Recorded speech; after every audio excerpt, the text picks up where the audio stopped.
നമസ്കാരം. 5ാം ക്ലാസ്സിലെ സാമൂഹ്യ ശാസ്ത്രത്തിലെ 7ാമത്തെ യൂണിറ്റായ ചേഞ്ചസ് റോഡ് ബൈ അയൺ ഇരുമ്പൊരുക്കിയ മാറ്റങ്ങൾ എന്ന പാഠഭാഗമാണ് നമ്മൾ എടുത്തുകൊണ്ടിരുന്നത്. നമ്മൾ കഴിഞ്ഞ ദിവസം ആ പാഠഭാഗം ആരംഭിക്കുകയുണ്ടായി. നമ്മൾ ഋഗ്വേദ കാലഘട്ടത്തെയും പിൽക്കാല വേദ കാലഘട്ടത്തെക്കുറിച്ചൊക്കെ സൂചനകൾ നമ്മൾ പറയുണ്ടായി. ആര്യന്മാരെ ഹാരപ്പൻ സംസ്കാരത്തെക്കുറിച്ചൊക്കെ നമ്മൾ പറയണ്ടായി. നമുക്ക് അടുത്തൊരു ടോപ്പിക്കായ ടുവേഡ്സ് ദ ഗഞ്ചറ്റിക് പ്ലെയിൻ, ഗംഗാ സമതലത്തിലേക്ക് എന്ന ടോപ്പിക്കിലേക്ക് പോകാം. നമ്മൾ ഋഗ്വേദ കാലഘട്ടത്തിൽ നിന്ന് പിൽക്കാല വേദ കാലഘട്ടത്തിലേക്ക് വരുമ്പോൾ, ലേറ്റർ വേദിക് പീരീഡിലേക്ക് വരുമ്പോൾ, അതായത് ഋഗ്വേദ കാലഘട്ടത്തിലെ അന്നത്തെ ഗോത്രങ്ങൾ അവർ തമ്മിൽ പലതരത്തിലുള്ള കലഹങ്ങളും അതുപോലെ ജനസംഖ്യാ പെരുപ്പമൊക്കെ കൂടി ആയപ്പോൾ പലരും ആ ഒരു ഭാഗത്തു നിന്ന് മറ്റൊരു ഭാഗത്തേക്ക് പോവുകയാണ് ഉണ്ടായത്. അങ്ങനെയാണ് ഗംഗാ സമതലത്തിലേക്ക്, ഗാഞ്ചറ്റിക് പ്ലെയിനിലേക്ക് അവർ എത്തുന്നത്. ഗാഞ്ചറ്റിക് പ്ലെയിനിൽ ഗംഗാ സമതലത്തിന് ചില പ്രത്യേകതകളുണ്ടായിരുന്നു. അതായത് വളരെ ഫലഭൂയിഷ്ടമായിട്ടുള്ള മണ്ണ്, അതുപോലെ ധാരാളം മഴ ലഭിക്കുന്നതായിരുന്നു. പിന്നെ വൻമരങ്ങൾ ഒക്കെ അടങ്ങിയ പ്രദേശമായിരുന്നു. അതുകൊണ്ട് തന്നെ അവർക്ക് അവിടെ കൂടുതൽ നല്ല രീതിയിൽ ജീവിക്കാൻ അവർക്ക് അതിനുള്ളൊരു സാഹചര്യമുണ്ടായിരുന്നു. അപ്പോൾ അതിൻ്റെ ഫലമായിട്ട് അവർ പതിയെ കാടൊക്കെ വെട്ടിത്തെളിക്കാൻ തുടങ്ങി. അപ്പോൾ അന്നത്തെ സ്ഥിതിക്ക് കുറേയൊക്കെ അവർ തീയിട്ട് നശിപ്പിക്കുകയാണുണ്ടായത് കാടൊക്കെ. അങ്ങനെ മുന്നേറി വരുമ്പോൾ അവർക്ക് പലപ്പോഴും അവരുടെ കയ്യിലുള്ള ആയുധം, അന്ന് നമുക്കറിയാം വെങ്കലം കൊണ്ടുള്ള അല്ലെങ്കിൽ ചെമ്പ് കൊണ്ടുള്ള ആയുധങ്ങളായിരുന്നു അവരുടെ കയ്യിലുണ്ടായിരുന്നത്. അപ്പോൾ ഈ മരങ്ങളുടെ വലിയ കുറ്റികൾ, കടക്കുറ്റികളൊന്നും നീക്കം ചെയ്യാൻ അതുകൊണ്ട് സാധിക്കാത്ത ഒരവസ്ഥ വന്നു. തന്നെയല്ല അവർ പതിയെ കൃഷിയിലേക്ക് നീങ്ങിയിരുന്നു. അപ്പോൾ അതുകൊണ്ട് തന്നെ ഈ ലോഹങ്ങൾ കൊണ്ടുള്ള വെങ്കലം, ബ്രോൺസ്, അതുപോലെ കോപ്പർ കൊണ്ടുള്ള ഉപകരണങ്ങൾ അതൊന്നും അവർക്ക് മതിയാവായക വരികയാണ്. തന്നെയല്ല ഗംഗാ സമതലത്തിൽ, ഗാഞ്ചറ്റിക് പ്ലെയിനിൽ ധാരാളം അയൺ, ഇരുമ്പിൻ്റെ കണ്ടൻറ്റ് ധാരാളം ഉണ്ടായിരുന്നു.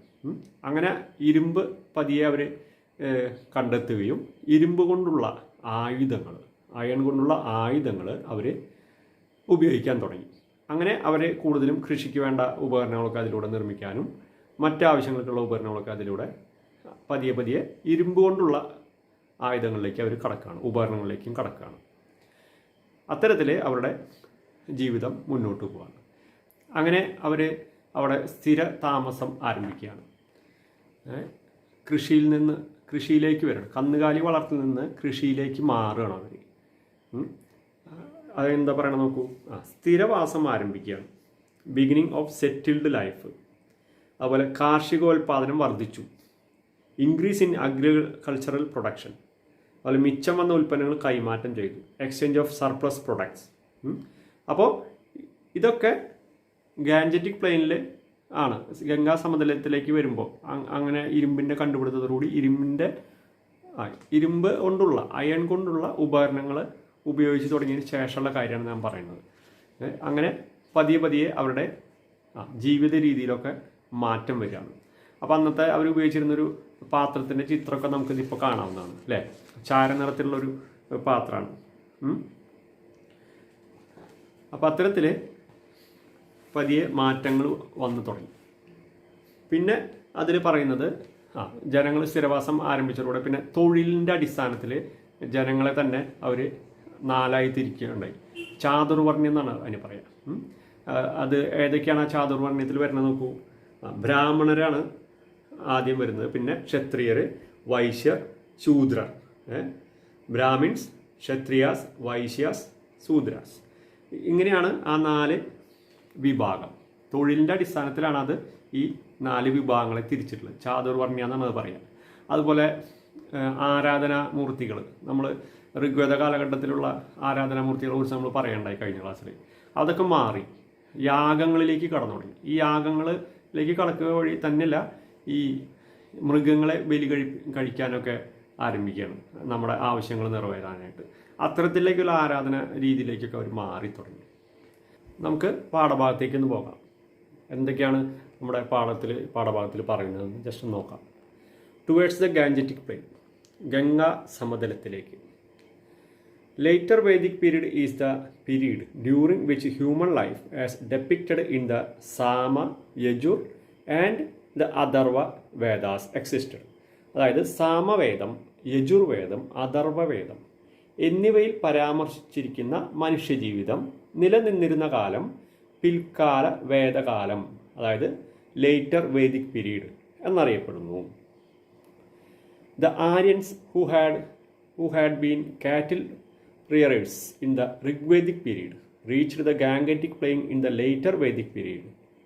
അതായത് ഋഗ്വേദ കാലഘട്ടത്തിലെ കന്നുകാലികളെ മേയിച്ച് നടന്ന ആര്യന്മാർ പിൽക്കാല വേദകാലഘട്ടമായപ്പോഴേക്കും ഗംഗാ സമതലത്തിൽ എത്തിച്ചേർന്നു. കണ്ടോ, ഋഗ്വേദ കാലഘട്ടത്തിലെ കന്നുകാലികളെ മേയിച്ച് നടന്നിരുന്ന ആര്യന്മാരെ പിൽക്കാല വേദകാലഘട്ടമായപ്പോഴേക്കും എവിടേക്ക് എത്തി? ഗംഗാ സമതലത്തിലേക്ക് എത്തി. അതുപോലെ അതിന് എന്തുകൊണ്ടാണ് അങ്ങനെ എത്താൻ കാരണം എന്ന് നോക്കാം. The Gangetic Valley is the area surrounding river Ganga. അതായത് ഗംഗാ നദിയുടെ ചുറ്റുമുള്ള പ്രദേശമാണ് ഗംഗാ സമതലം എന്ന് പറയുന്നത്. അപ്പോൾ എവിടെയാണ് നമ്മുടെ ഈ ഗംഗാ സമതലം സ്ഥിതി ചെയ്യുന്നത് ഇന്ന് നോക്കാം. ഇന്ന് അതായത് ഇന്ത്യയുടെ ഏത് ഭാഗത്താണ് ഈ ഗംഗാ സമതലം ഉള്ളത്? നമ്മൾ പാഠഭാഗത്തിൻ്റെ തുടക്കത്തിൽ ഒരു മാപ്പ് കണ്ടിരുന്നു അല്ലേ? അതിൽ നമുക്ക് ഗംഗ നദിയെ കാണാൻ സാധിക്കുന്നുണ്ട് അല്ലേ? അത് ഏതാണ് സൈഡ് വരുന്നത്? നോർത്ത് ഈസ്റ്റ് സൈഡാണ് അല്ലേ? ഇന്ത്യയുടെ വടക്ക് കിഴക്ക് ഭാഗത്തായിട്ടാണ് ഇത് സ്ഥിതി ചെയ്യുന്നത്. തന്നെയല്ല, വേറൊരു കാര്യം നോക്കാം. ഇന്ന് ഈ ഭാഗം ഏതൊക്കെ സംസ്ഥാനങ്ങളിലായിട്ടാണെന്ന് പറയാൻ പറ്റും? ഏതൊക്കെ സംസ്ഥാനങ്ങളിലായിട്ടായിരിക്കും ഇന്ന് നമ്മൾ നോക്കുമ്പോൾ ആ ഭാഗം വരുന്നത്? ഗാംഗറ്റിക് പ്ലെയിൻ, ബീഹാർ, പിന്നെ വെസ്റ്റ് ബംഗാൾ, അതുപോലെ ഉത്തർപ്രദേശ്, UP അല്ലേ? ബീഹാർ, വെസ്റ്റ് ബംഗാൾ, ഉത്തർപ്രദേശ്, ഈ 3 സംസ്ഥാനങ്ങളിലായിട്ടാണ് ഈ പ്രദേശം ഇന്ന് നിലകൊള്ളുന്നത്. അന്നത്തെ കാലത്ത് നമുക്ക് ഇത്തരത്തിൽ സംസ്ഥാനങ്ങളില്ല, അതുകൊണ്ട് അത് പറയേണ്ടി വരുന്നില്ല. ഇന്ന് നമ്മുടെ ഇന്ത്യയുടെ ഭൂപടം എടുത്ത് നോക്കുമ്പോൾ ഈ 3 സംസ്ഥാനങ്ങളിൽ ഏതൊക്കെ? ബീഹാർ, വെസ്റ്റ് ബംഗാൾ, ഉത്തർപ്രദേശ്, ഈ 3 സ്റ്റേറ്റുകളിലായിട്ടാണ് ഇത് നിലകൊള്ളുന്നത്. ഇനി എന്താണ് അടുത്ത് പറയുന്നത് നോക്കാം. Conflict between tribes, emergence of new tribes and growth in population were the main reasons for their migration to the Gangetic plain. Conflict between tribes, അതായത് ഗോത്രങ്ങൾ തമ്മിലുള്ള കലഹം. എമർജൻസ് ഓഫ് ന്യൂ ട്രൈബ്സ്, അതായത് പുതിയ ഗോത്രങ്ങളുടെ ഉത്ഭവം. ആൻഡ് ഗ്രോത്ത് ഇൻ പോപ്പുലേഷൻ, കണ്ടോ, ജനസംഖ്യാ വർധനവ്. Were the main reasons for their migration to the Gangetic plain. കണ്ടോ, ഇതൊക്കെയാണ് പ്രധാനമായിട്ടുള്ള കാരണങ്ങൾ. എന്തിന്? ആര്യന്മാരെ ഗംഗാ സമതലത്തിലേക്ക് എത്തിച്ചേരുന്നതിനുണ്ടായിട്ടുള്ള കാരണങ്ങൾ ഇതൊക്കെയാണ്. അപ്പോൾ അത് 3 പോയിന്റ് നമ്മൾ ശ്രദ്ധിക്കണം കേട്ടോ, ഏതൊക്കെയാണെന്നുള്ളത്. അപ്പോൾ നമ്മൾ പറഞ്ഞു ഗംഗാ സമതലം എവിടെയാണ്? നമ്മൾ ഇപ്പോൾ മാപ്പിൽ നമ്മൾ ശ്രദ്ധിച്ചു അല്ലേ, എവിടെയാണെന്നുള്ളത്. ഇന്നത്തെ ഏതൊക്കെ ഇന്ത്യയുടെ സംസ്ഥാനങ്ങളായിട്ടാണ് കിടക്കുന്നത് നമ്മൾ പറഞ്ഞു. ഏതൊക്കെയാ? ബീഹാർ, വെസ്റ്റ് ബംഗാൾ, ഉത്തർപ്രദേശ്. ഓക്കെ, ഇനി ഈ ഗംഗാ സമതലത്തിൻ്റെ ഗാൻജറ്റിക് പ്ലെയിൻ്റെ പ്രത്യേകതകൾ എന്തൊക്കെയാണ്, ഫീച്ചേഴ്സ് നോക്കാം. നോക്കൂ, ഡെൻസ് ഫോറസ്റ്റ്, വൻ മരങ്ങൾ നിറഞ്ഞ കാടുകളാണ്. അതായത് കാട് ഇടതൂർന്ന് നിൽക്കുന്ന മരങ്ങളാണ്. അത്രയും വലിയ തോതിലുള്ള മരങ്ങൾ നിൽക്കുന്ന കാടാണ്.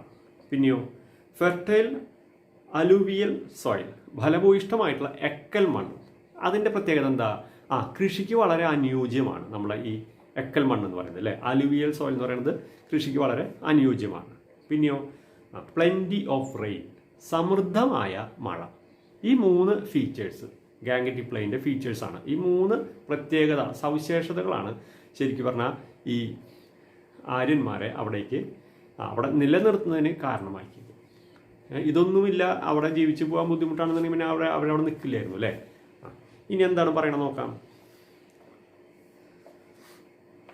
നമ്മൾ നേരത്തെ സൂചന പറയണ്ടേ, ഗംഗാ സമതലത്തേക്ക് അവരുടെ കയ്യിൽ പ്രധാനമായിട്ടും ആയുധങ്ങൾ എന്തുകൊണ്ട് നിർമ്മിച്ചാന്ന് പറഞ്ഞാൽ നമ്മൾ ബ്രോൺസും കോപ്പറും അല്ലേ, വെങ്കലം കൊണ്ടുള്ളതും ചെമ്പ് കൊണ്ടുമുള്ള ആയുധങ്ങളായിരുന്നു അവരുടെ പക്കലുണ്ടായിരുന്നത്. അപ്പോൾ അതുകൊണ്ട് അവർക്ക് എന്തെങ്കിലും ബുദ്ധിമുട്ടുണ്ടായിരുന്നു? നമ്മൾ നേരത്തെ സൂചിപ്പിച്ചല്ലോ അല്ലേ? അതാണ് നമ്മൾ ഇനി അടുത്ത് പറയാം. നോക്കാം. It was very difficult for them to clear the trees and till the hard soil using their tools made of copper and bronze. കണ്ടോ, it was very difficult for them to clear the trees. കണ്ടോ, ഈ മരങ്ങൾ ഒക്കെ നീക്കം ചെയ്യാൻ, അതുപോലെ till the hard soil using their tools. Of made of copper and bronze. അതായത് അവർക്ക് ഈ കോപ്പർ കൊണ്ടും ബ്രോൺസ് കൊണ്ടും നിർമ്മിച്ചിട്ടുള്ള ഈ ആയുധങ്ങൾ കൊണ്ട് ഈ ഗംഗാ സമുദ്രത്തിലെ മണ്ണ് കിളയ്ക്കാനും മണ്ണിളക്കാനൊക്കെ അതുപോലെ മരങ്ങൾ മുറിക്കാനൊക്കെ വളരെ പ്രയാസമായിരുന്നു. ചെമ്പ് കൊണ്ടും വെങ്കലം കൊണ്ടും നിർമ്മിച്ച ആയുധങ്ങൾ ഉപയോഗിച്ച് ഗംഗാ സമുദ്രത്തിൽ മണ്ണിൽ കിളയ്ക്കാനും മരങ്ങൾ മുറിക്കാനും പ്രയാസമായിരുന്നു. അപ്പോൾ അതുകൊണ്ട് അവരെന്താ ചെയ്തിട്ടുണ്ടാവുക നോക്കാം. So they set fire to jungles for clearing the area. കണ്ടോ? അപ്പോൾ അവരെന്ത് ചെയ്തു? പകരം അവർ ആ കാടിന് തീയിട്ട് അങ്ങനെയാണ് അവർ മുന്നോട്ട് പോയിരുന്നത്.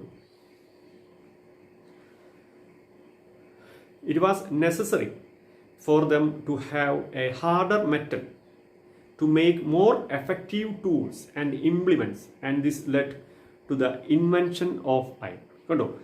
മണ്ണിൽ കിളയ്ക്കാനും മരങ്ങൾ മുറിക്കാനും കാഠിന്യമേറിയ ലോഹം കൊണ്ട് നിർമ്മിച്ച പണിയായുധങ്ങൾ അവർക്ക് ആവശ്യമായിരുന്നു. അപ്പം വളരെ കാഠിന്യമുള്ള, അപ്പം ചെമ്പ് കൊണ്ടും വെങ്കലം കൊണ്ടുള്ള ലോഹങ്ങളെ കൊണ്ട് അവർക്ക് കൃത്യമായ രീതിയിൽ അവരുടെ ആവശ്യങ്ങൾ നിറവേറ്റാൻ അവർക്ക് സാധിച്ചിരുന്നില്ല. ഇതൊക്കെയാണ് ഇരുമ്പ് കൊണ്ടുള്ള, അയൺ കൊണ്ടുള്ള ലോഹങ്ങൾ, അതുപോലെ ഇരുമ്പിൻ്റെ കണ്ടുപിടുത്തത്തിലേക്ക് അവരെ നയിച്ചത്. ഇരുമ്പിൻ്റെ കണ്ടെത്തലിലേക്ക് ഇതൊക്കെയാണ് അവരെ നയിക്കാൻ കാരണം. അങ്ങനെ ഇരുമ്പിൻ്റെ കണ്ടെത്തലോടുകൂടി അവർ ഇരുമ്പിൻ്റെ ഉപകരണങ്ങൾ, ആയുധങ്ങളൊക്കെ നിർമ്മിക്കാൻ തുടങ്ങി. അപ്പോൾ അതാണ് നമ്മൾ ഇനി അടുത്ത് പറയും. നോക്കാം.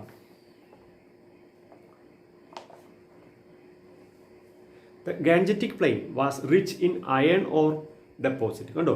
ഗംഗാ സമതലം എന്ന് പറയുന്നത് വൻതോതിൽ ഇരുമ്പിൻ്റെ നിക്ഷേപമുള്ള പ്രദേശമായിരുന്നു. ധാരാളം ഇരുമ്പ് നിക്ഷേപമുള്ള പ്രദേശമായിരുന്നു ഗാൻജറ്റിക് പ്ലെയിൻ എന്ന് പറയുന്നത്. With the invention of iron, the people of the Gangetic Plain made harder weapons and implements with which they could easily clear the jungles. കണ്ടോ? ഇരുമ്പ് കണ്ടെത്തിയോടുകൂടി, ഇൻവെൻഷൻ ഓഫ് അയൺ, ഇരുമ്പ് കണ്ടെത്തിയോടുകൂടി the people of Gangetic plain, അതായത് ഗംഗാ സമതലത്തിലുള്ള ആ ജനങ്ങൾ made harder weapons and implements, നല്ല കാഠിന്യമുള്ള ഉറപ്പുള്ള ആയുധങ്ങളും ഉപകരണങ്ങളും ഉണ്ടാക്കി. എന്നിട്ട് എന്ത് ചെയ്തു? കാടുകൾ വെട്ടിത്തെളിക്കുകയാണ് പിന്നെ ഉണ്ടായത്. They used iron plough for tilling hard soil. കണ്ടോ? കാടുകൾ വെട്ടിത്തെളിച്ചതിന് ശേഷം അവർ കലപ്പകൾ ഉപയോഗിച്ച് നിലം ഉഴുതു മറിക്കുകയാണ് കലപ്പകൾ ഉപയോഗിച്ചിട്ട്. Agriculture became the prime occupation. കൃഷിയായിരുന്നു അവരുടെ പ്രധാന തൊഴിൽ. കൃഷി അവരുടെ മുഖ്യ തൊഴിലായിട്ട് മാറി. This period in which iron implements were used is known as the iron age. കണ്ടോ? ഇരുമ്പ് ഉപയോഗിച്ച ഈ കാലഘട്ടം ഇരുമ്പ് യുഗം എന്നറിയപ്പെടുന്നു. ഇരുമ്പ് ഉപയോഗിച്ചിരുന്ന, അയൺ ഉപയോഗിച്ചിരുന്ന ഈ കാലഘട്ടത്തെ ഇരുമ്പ് യുഗം, അയൺ ഏജ് എന്ന് അറിയപ്പെട്ടു. ഇപ്പോൾ നമ്മൾ നേരത്തെ പറയേണ്ടായി കന്നുകാലി വളർത്തൽ നിന്ന് കൃഷിയിലേക്ക് മാറി എന്ന് പറഞ്ഞു അല്ലേ? അപ്പോൾ അതുകൊണ്ട് മാറ്റങ്ങൾ കൊണ്ടുള്ള ഫലങ്ങൾ എന്തൊക്കെയായിരുന്നു? നമ്മൾ നേരത്തെ സൂചിപ്പിച്ചിരുന്നു. നോക്കാം. Let us see the major impacts of the shift from cattle rearing to agriculture. കന്നുകാലി വളർത്തലിൽ നിന്ന് കൃഷിയിലേക്കുള്ള മാറ്റത്തിൻ്റെ ഫലങ്ങൾ എന്തൊക്കെയായിരുന്നു? ബിഗിനിങ് ഓഫ് സെറ്റിൽഡ് ലൈഫ്, അതായത് സ്ഥിരവാസം ആരംഭിച്ചു. ജനങ്ങൾ സ്ഥിരമായിട്ടൊരു സ്ഥലത്ത് താമസിക്കാൻ ആരംഭിക്കുകയാണ്. അത്രയും കാലം എന്ന് പറഞ്ഞാൽ അവർ ഇങ്ങനെ സ്ഥിരമായിട്ട് താമസിച്ചിരുന്നില്ല. കാരണം എന്താ? അവർ ഇങ്ങനെ പല സ്ഥലങ്ങളിലായിട്ടാണ് ഓരോ ദിക്കിൽ നിന്ന് മറ്റൊരു ദിക്കിലേക്ക് ഇങ്ങനെ മാറിക്കൊണ്ടേയിരിക്കുകയായിരുന്നു. അപ്പോൾ ഇത് കൃഷി ആരംഭിച്ചതോടുകൂടി എന്താ? സ്ഥിരമായിട്ടൊരു സ്ഥലത്ത് തന്നെ താമസിക്കാൻ ആരംഭിക്കുക. ഇൻക്രീസ് ഇൻ അഗ്രികൾച്ചറൽ പ്രൊഡക്ഷൻ, കാർഷികോൽപാദനം വർദ്ധിച്ചു. കൃഷി വളരെ കൂടിയോടുകൂടി എന്തുണ്ടായി? കൃഷിയിൽ നിന്നുള്ള ഉൽപാദനവും വളരെയധികം വർദ്ധിക്കുക. എക്സ്ചേഞ്ച് ഓഫ് സർപ്ലസ് പ്രൊഡക്ട്സ്, മിച്ചം വന്ന ഉൽപ്പന്നങ്ങൾ പരസ്പരം കൈമാറ്റം ചെയ്യുന്നു. ആളുകൾ തമ്മിൽ ഇപ്പോൾ എല്ലാവരും ഒരേ തരത്തിൽ കൃഷിയായിരിക്കണം എന്നില്ല ചെയ്യുന്നത്. അപ്പോൾ അവരവർക്ക് ആവശ്യമുള്ള വസ്തുക്കൾ കഴിഞ്ഞ് ബാക്കി വസ്തുക്കൾ, ഉൽപ്പന്നങ്ങൾ മറ്റുള്ളവർക്ക് കൊടുക്കാനും അവരിൽ നിന്ന് അവർക്ക് ബാക്കി വന്ന ഉൽപ്പന്നങ്ങൾ നമുക്ക് മേടിക്കുക. അങ്ങനെ പരസ്പരം കൈമാറ്റം ചെയ്യാൻ ആരംഭിക്കുകയാണ്. ഈ ലേറ്റർ വൈദിക് പീരീഡിൽ അവരുപയോഗിച്ചിരുന്ന ചില പാത്രങ്ങളുടെ ഈ മുഴുവനോടെയുള്ള ഒരു പിക്ചറൊന്നുമല്ല നമുക്ക് കിട്ടിയിട്ടുള്ളത്. അവയുടെ ചില ഭാഗങ്ങളൊക്കെ ആയിട്ടുള്ള ഒരു ചിത്രം നമുക്കിപ്പോൾ കാണാൻ പറ്റും അല്ലേ? നമ്മുടെ ടെക്സ്റ്റിലുള്ളതാണ്. നോക്കി നോക്കൂ. എന്താ കാണണേ? പിൽക്കാല വേദകാലഘട്ടത്തിൽ ജനങ്ങൾ ഉപയോഗിച്ച മൺപാത്രങ്ങൾ, ചായം തേച്ച ചാര നിറപാത്രങ്ങൾ, അതിന് പറയുന്നുണ്ട് പെയിൻറ്റഡ് ഗ്രേവെയർ എന്നാണ് അതിനെ അറിയപ്പെടുന്നത്. അവയുടെ ചില ശേഷിപ്പുകളാണ് ഇപ്പോൾ നമുക്ക് കാണാൻ പറ്റും. നോക്കൂ, the earthenware used by the people of later Vedic period is known as painted grey ware. The remnants of a few such pots are seen in the picture. കണ്ടോ, നമുക്ക് ആ പിക്ചറിൽ കാണാൻ സാധിക്കുന്നുണ്ട്. അത് അവയുടെ ശേഷിപ്പുകളാണ്. നമുക്ക് ഇനി അടുത്തൊരു ഭാഗത്തേക്ക് പോവാം. എന്താണ് നോക്കാം.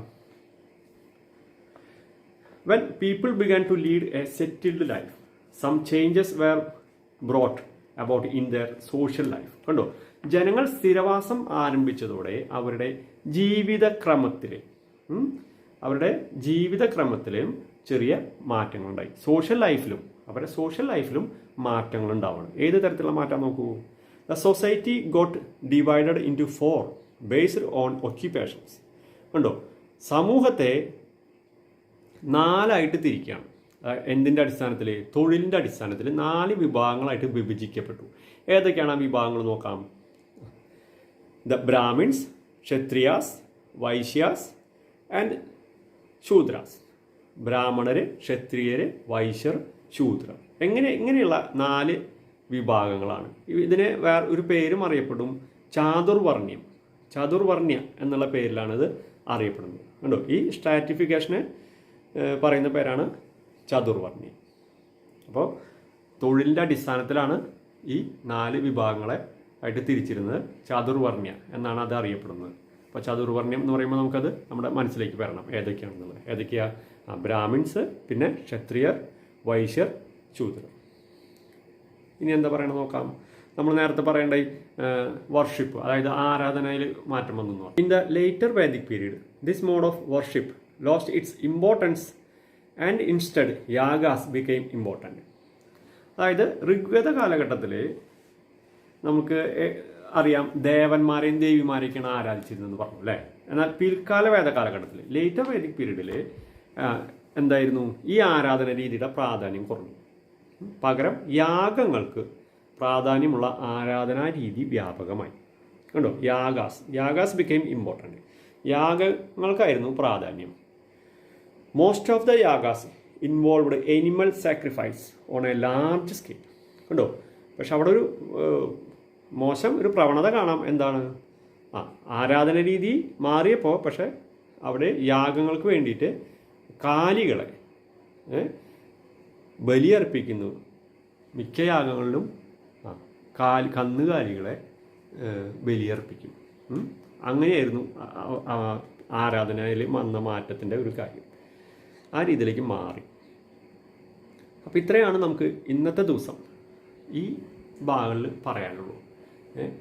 നമുക്ക് ഇതിൽ ഒരു ബോക്സ് കാണാനുണ്ട് അല്ലേ. അതിൽ കുറച്ച് പോയിന്റ്സ് പറയുന്നുണ്ട്. അത് ഏത് കാലത്തിലാണ് പെടുന്നത് എന്നുള്ളതാണ് എഴുതേണ്ടത്. അത് നിങ്ങൾ ടെക്സ്റ്റിലൊന്ന് ജസ്റ്റ് നോട്ട് ചെയ്ത് നോക്കുക. നോക്കൂ, agriculture became the chief occupation. എന്താണ് വരുന്നത്? കൃഷി മുഖ്യ തൊഴിലായിട്ട് സ്വീകരിച്ചു. അതേത് കാലഘട്ടത്തിലാണ്? നമുക്കറിയാം ഏതാ? ലേറ്റർ വേദിക് പീരീഡ് ആണ് അല്ലേ. ഓക്കെ. Yagas became prevalent. യാഗങ്ങൾ വ്യാപകമായി. ഏതിലാ? Later Vedic period. Iron tools and implements were use. ഇരുമ്പ് ഉപകരണങ്ങൾ ഉപയോഗിച്ചു. അതേതിലാ? അതും ലേറ്റർ വേദിക് പീരീഡ്, അതായത് പിൽക്കാല വേദകാലഘട്ടം. കാറ്റിൽ rearing was the main occupation. കാലി വളർത്തലായിരുന്നു മുഖ്യ തൊഴിൽ. അത് ഏതിലെ വരിക? ഋഗ്വേദിക് പീരീഡ് ആണ് അല്ലേ. Began settled life. സ്ഥിരവാസം ഉറപ്പിച്ചു ഏത് കാലത്തിലാണ്? ഗാംഗറ്റിക് പ്ലെയിനിൽ വന്നതിന് ശേഷം അല്ലേ. ഇരുമ്പ് ഉള്ള ആയുധങ്ങൾ നിർമ്മിച്ച് കൃഷി ആരംഭിച്ചതോടുകൂടിയാണ് അവർ സ്ഥിരവാസം ആരംഭിച്ചത് അല്ലേ. ഓക്കെ. അപ്പോൾ ഏതിലാ? Later Vedic period. Gods like Indra and Varuna were worshipped. ഇന്ദ്രൻ, വരുണൻ തുടങ്ങിയ ദേവന്മാരെ ആരാധിച്ചു. ദേവാരാധന, ദേവന്മാരെ ആരാധിച്ചിരുന്ന ഏത് കാലഘട്ടത്തിലായിരുന്നു? ഋഗ്വേദിക് പീരീഡിലായിരുന്നു. നെക്സ്റ്റ് ഏതാ? Painted greywares were used.